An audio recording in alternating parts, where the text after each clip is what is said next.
The American computer networking giant Cisco Systems is betting big on Ontario's tech sector. It's spending billions of dollars and creating thousands of jobs to expand its presence here. In return, the province is giving Cisco hundreds of millions to stay in Canada. Our Mike Drolet looks at whether the deal is worth the taxpayer dollars.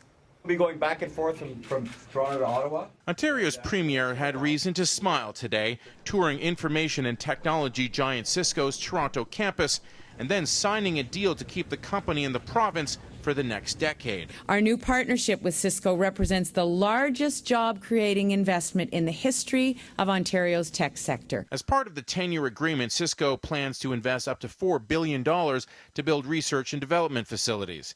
The province is kicking in an additional $220 million. All told, 1,700 new jobs will be created, with a possibility of 5,000 by 2024. Cisco. Tomorrow starts here. Why here? For one, Ontario is the third largest tech hub in North America, after California and Texas. And a company that builds business networks fits right in.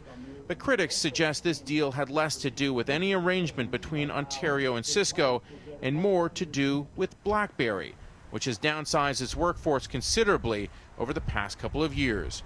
Obviously, when a company of BlackBerry's size sheds thousands of jobs in the process, that's going to put a lot of really smart people on the market in a very short amount of time.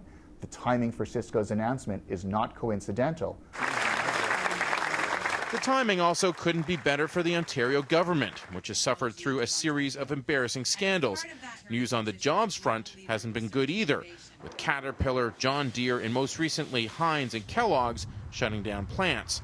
So even though the government is putting over $200 million on the table to lure Cisco to Ontario, what's to stop them from leaving too? That money is contingent on the jobs being created and maintained. Ontario is no stranger to corporate handouts. The Fraser Institute crunched the numbers and found that between 1991 and 2008, Ontario spent $27.7 billion on corporate subsidies, for an annual average of $424 per taxpayer. Corporate welfare is about politicians and bureaucrats picking winners and losers.